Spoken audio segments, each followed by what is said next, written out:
Pane zviri kuitika muri Zimbabwe panyaya yamukoma Wicknell Chivayo avo vari kuzikamwa nekupa vanhu motikari. Uyezve pane nyaya yakabuda mavhiki aperayo vachitaura kunzi mukoma Wicknell Chivayo vane vanhu vavari kuwirirana navo vavakaita short change oro vavasina kuzonyatsopanana navo mari zvavo zvakanaka, vanosanganisira Mike Shimombe namwe businessman anonzi Mr. Mpofu. Saka zvazvakaita manje ndezvekuti nyaya iyi maaudio alikwa, imwe yakalikwa vachitaura nyaya dzavo vachiudzana pazobuda mashoko ekuti takabata kuti dzvi. Chinova chaita kuti mutauriri wegovernment anonzi Nick Mangwana ataura achiti aiwa kutonodzwa kwachauruka kwapadhuze, ukaramba uchiflya uri padhuze nezuva unogona kuzotsva ukazogumisira wazongodonha. Saka tinoona Nick Mangwana achiedza kuda kusimbisa Chivayo kuti aiwa mukomaka munogona kutambira kunonyudza. Saka ngatinzwe achitaura paaudio inoyi, but also ona tweet yapostwa naNick Mangwana yatenderera ichiratidza kuti panogona kunge pane zviri kuitika, nekuti ukanzwa Nick Mangwana achitaura anogona kunge ane zvaari kuziva zviri kuitika in the background pamusoro pemurume uyu anonzi Wicknell Chivayo.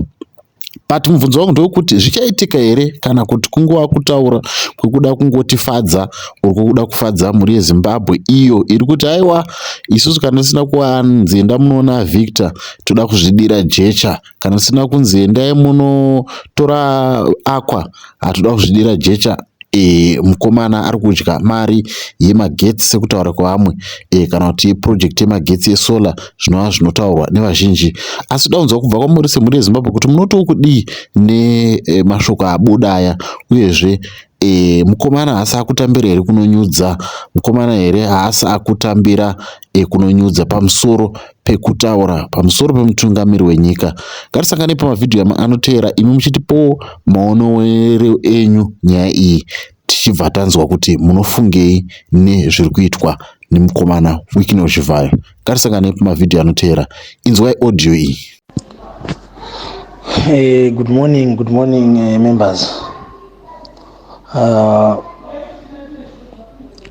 South Africa has received the money, and they said that they want to start off with payments for the 1 million to Beta Brands, which is what we had signed the contract for.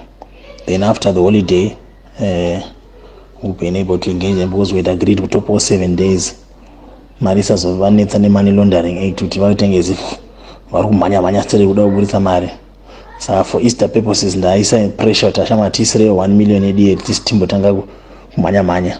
So as agreed, Scott totora 350, inini 150, Mike 150, Mpofu 150, then Momzo yato apa 100, DG to apa 100 to make a total of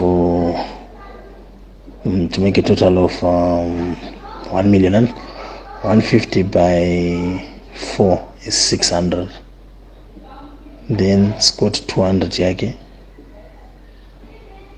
to make 800. Tuweka sawa. 30. Scott takes 350. Posara 650. 650. Momza na 100. Posara 450. 450 to split 33. 150.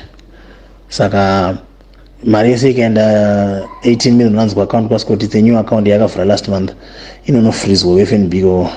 So can you send me my bank accounts enyu, Mpofu yake, Mike yake, timboti dzitwe makusena na edzo ma 150 wayo ndesiro yangu, then the rest we talk next week. Yeah, okay, can that please send them as soon as possible? Thank you. Asida involvement yano akawanda panyaya yeMpofu. I'm very disappointed. Une dzungu rimwe risingaite. Ana Chief Jose wakunoudza mumwe wako akadai chino nechino. Chief Jose is my best friend from 1992.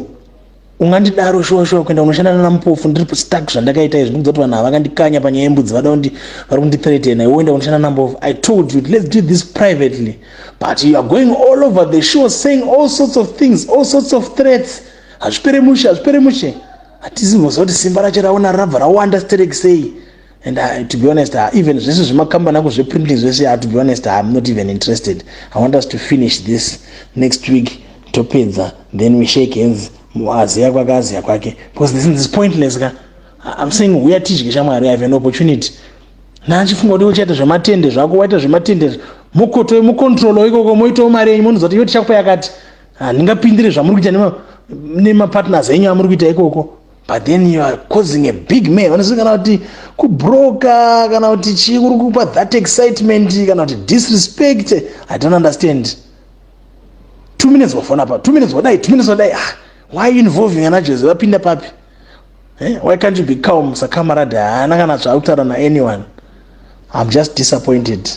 And sorry to say, I do. I'm no longer interested because it's not worth my while. Every 2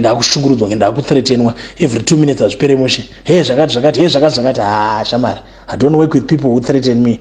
Doshanda ne love tichiwirirana tichionesana tichikuudza facts. I prefer improve your argument. Don't raise your voice at me and this mwana wako. Improve your argument. Taura facts. Say apa yemutara chokwadi but no point yangu ine apa aure say zvese zvimatara chokwadi tachikumbura mukadai. What do you think otikadai kuti 2 minutes asipere mushi aina handisi munhu wejambanja. I've lived that life ndikaisiya ndiri munhu webusiness. I sit in boardrooms totaurirana zvakanaka and people shake hands. Kanatadza kuwirirana, whoever has the final say makes the decision. If people think that I know this is the last job, they say it's still okay. Hapana problem. We're still friends, you know. It's